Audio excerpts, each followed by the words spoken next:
Welcome back to Bateman Bridge Music, where we talk about music that matters.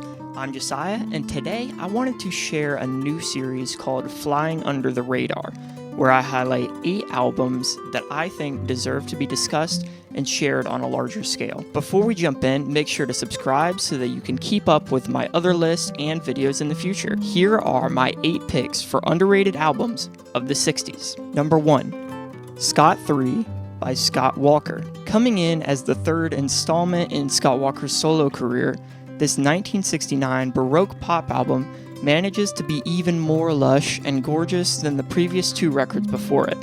One aspect that really sets this apart is the high number of original songs compared to Scott 1 and 2. The last 3 tracks are the only covers featured and are all odes to Jacques Brel, one of Scott's biggest influences, who he has covered numerous times. Overall, the lyrics and grand orchestration feel timeless and sometimes otherworldly.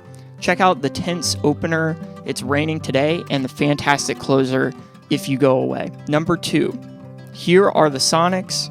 The Sonics. Garage rock is messy and loud, but it sure is fun. The Sonics prove that you never howl too much on an album. If you've ever wondered what the Hives, the White Stripes, or even the Stooges would have sounded like if they were in the early 60s and covered soul and rock standards, look no further. This record is a blast, and it's hard to believe that something this electric and powerful could have come out in 65. Check out their version of Money and the garage rock staple Have Love, Will Travel. Number 3, Live at Apollo by James Brown. When I think about live performances that I wish I could have been present for, this is at the top of the list. James Brown was always known for his energy and excitement on stage, but Live at the Apollo is different. You don't have a lot of the hits that would come later in his career, so forget about what you think when you normally hear James Brown. This is a sweaty, short, and masterful performance. The record doesn't overstay its welcome, and the flow makes for a very engaging listen. The performances feel effortless, and everyone in the band sets the tone perfectly. This has been a favorite ever since the first time I heard it years ago. I don't remember what made me listen to it for the first time, but I'm so glad that I did. Give I'll Go Crazy a listen, and check out the medley on the back half. Number 4, In Dreams, Roy Orbison. Roy Orbison has one of the greatest male voices of all time. He adds so much emotion to every song, no matter the topic or tone.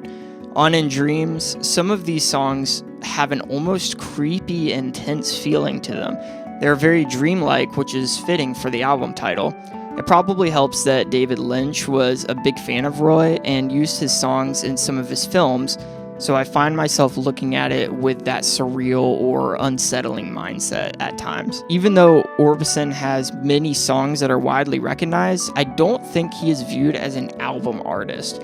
Don't look over the lesser known tracks from this album or any of the earlier records. Please give a listen to the classic In Dreams and Shadaroba for a taste of melodrama. Number 5, Gentle on My Mind, Glen Campbell. Glen Campbell has such a kind voice. He sounds so pure and wise, and even though he has many solid records, I think this is his best assortment of songs packaged into a proper album. While his guitar playing skill is sort of downplayed, he still manages to add a lot of soul to the songs with his rich, semi-country style. Though most of these songs are covers, the picks are very fitting for Campbell, and he really sells it through his performances.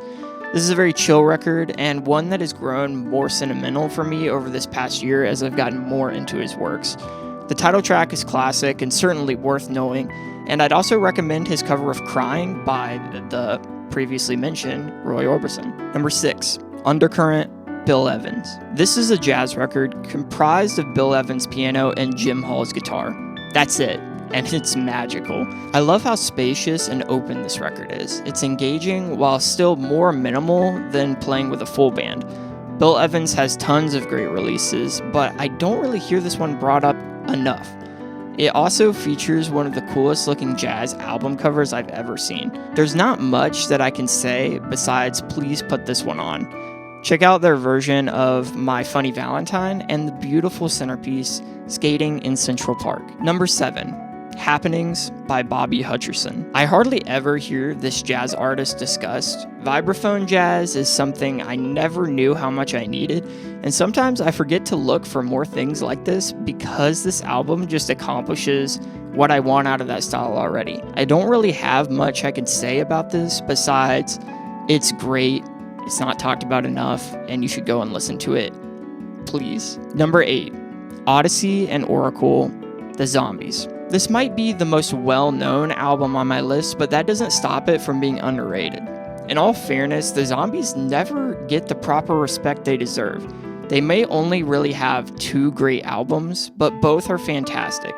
The melodies are memorable, catchy, and the songs are well constructed. On some days, I feel like Odyssey and Oracle should exist in the same conversations as Pet Sounds and Sgt. Pepper when it comes to slightly baroque and forward-thinking pop masterpieces of the 60s. Check out Butcher's Tale and the classic closer, Time of the Season. Okay, that's my list for the 8 albums I think are most underrated from the 60s. I plan on doing the following decades soon, so make sure to subscribe. Have you heard any of these albums? What albums do you think are most underrated from this period? Let me know in the comments and keep talking about music that matters.